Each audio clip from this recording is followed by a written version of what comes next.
supaya tetap semangat. Nah, kita akan bahas nih soal pariwisata hari ini bersama dengan Pak Husen. Melihat Pak Husen, sebelum kita bahas lebih jauh ya, tapi kalau Pak Husen sendiri melihat pariwisata sekarang, terlebih setelah pandemi COVID, terus kemarin pasca Natal dan Tahun Baru, ini geliatnya seperti apa sih Pak? Saya melihat bahwa pariwisata ada titik cerah ke depan, apalagi Indonesia, khususnya Indonesia kalau kita bicara, karena ya kita nggak bisa tangguhkan bahwa potensi pariwisata kita besar, bahkan mungkin terbesar lah di dunia ya kalau kita mau jujur saja. Ada ungkapan dari Brouwer bahwa Indonesia diciptakan pada saat Tuhan tersenyum. Kan itu. Saking indahnya ya Pak. Saking indah dan semuanya ada. Apa yang nggak ada di Indonesia ya? Nah ini yang jadi kalau untuk ke depan dengan adanya kita pasca COVID, kemarin G20 dan lain-lain, saya pikir ini adalah harapan kita ke depan nih, pariwisata Indonesia akan mengalami sebuah kebangkitan besar, serasa seperti itu. Oke, jadi kita punya potensi wisata yang sangat luar biasa, semuanya ada gitu ya. Ada semuanya di sini, Palu Gada gitu ya. Oke, Pak Husen, bicara mengenai pariwisata, kalau memang dari lama kita kan ketahui kalau memang pariwisata ini bisa dibilang menjadi sebuah leading sektor di Indonesia, dan ini juga digadangkan oleh pemerintah sendiri. Kemudian juga pariwisata pasti berdampak banyak, multiplier effect istilahnya ya Pak ya. Nah, menurut Bapak sendiri sektor paling mana sih Pak yang nanti akan menggeliat lebih tinggi mungkin di beberapa tahun ke depan? Ya, jadi ke depan ini kita lihat bahwa tahun sekarang ini UNWTO aja mengeluarkan sebuah statement bahwa tahun ini rethinking of tourism. Jadi kayaknya pariwisata ini ke depan ya arah-arahnya sih ke sustainability tourism. Sustainability. Ya, sustainable. Jadi pariwisata berkelanjutan. Karena memang ya kita juga dari after COVID, lalu bagaimana sekarang nih isu-isu tentang lingkungan ini kan sangat krusial sekarang. Pariwisata berkelanjutan sendiri tidak melulu pada pandangan bahwa lingkungan, karena ada 4 komponen ya dalam pariwisata berkelanjutan. Yang pertama jelas environmental responsibility, tanggung jawab lingkungan. Yang kedua adalah local economic vitality, bagaimana penguatan ekonomi lokal, bahwa pariwisata itu bukan milik orang-orang berduit, kapitalisme, bukan. Tetapi masyarakat itu tidak termarginalkan dengan adanya kegiatan pariwisata. Makanya disebut penguatan ekonomi lokal. Terus ketiga adalah bahwa pariwisata berkelanjutan arahnya itu adalah kepada culture revitalization. Bagaimana budaya itu direvitalisasi. Itu semakin dilestarikan, semakin dijaga.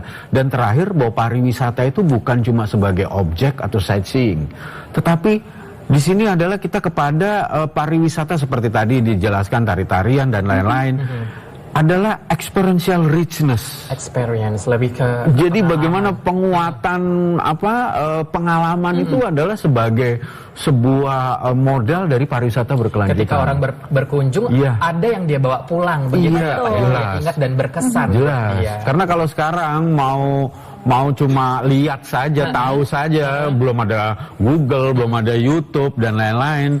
Sekarang kan kalau cuma mau kognitif atau sightseeing, dia udah bisa lihat di mana-mana. Tetapi adalah merasakan, touch, ya. Jadi ini evolusi ya Pak. Karena mungkin dulu orang kalau mau lihat memang harus benar-benar berkunjung, sightseeing sekitarnya, baru dia akan ingat. Kalau sekarang juga bisa by digital. Bahkan kemarin tuh ada virtual tour segala ya Pak untuk menyesuaikan pada saat masa COVID pandemi ya, rame itu.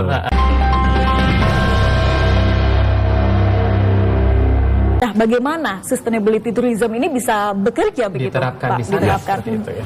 Baik, ini tadi kita bicara dengan super prioritas ya. Sebenarnya super prioritas itu adalah sebuah program dari pemerintah. Tadinya tuh namanya Bali Baru. Betul. Iya kan. Baru. Jadi kan bahwa pariwisata di Indonesia itu tidak hanya Bali. Banyak daerah-daerah lain ya yang punya potensi, dan saya pikir bahwa lebih Bali itu bukan karena dia lebih indah ya, cuma karena masyarakatnya. Nah ini jadi Bali ini akan dibuat menjadi sebuah pusat percontohan bahwa untuk menjadikan pariwisata di daerah lain akan maju, ya masyarakatnya dulu yang harus dibentuk. Nah, inilah yang kita sebut dengan tadi sustainability, bahwa fokus pengembangan, fokus empowerment to local people. Jadi masyarakat yang harus dikembangkan dulu. Jadi kayak tadi Toraja, Toraja sudah puluhan tahun, bahkan zaman Belanda sendiri pun yang namanya satu-satunya funeral ceremony di dunia itu Toraja.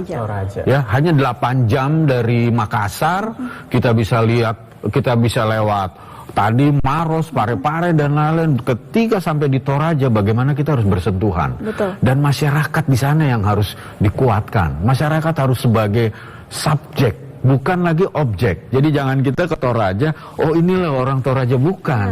Tapi justru identitas Toraja, bahwa dia punya keunggulan budaya, dia punya keindahan alam, itu yang menjadi kekuatan. Itulah experiential richness-nya dalam sustainability. Nah, saya rasa seperti itu. Ternyata kalau dibahas lebih lanjut, pariwisata ini sangat kompleks ya Pak Pirsa. Mungkin nggak cukup waktunya untuk kita ngebahas dari A sampai Z-nya, karena memang bisa dibilang, orang tadi bilang multiplier effect dan lain sebagainya. Baik, mungkin nanti kita akan sambung lagi di sesi berikutnya, boleh ya? Oke, terima kasih banyak Bapak kebersamaannya hari ini. Sehat selalu dan terima kasih.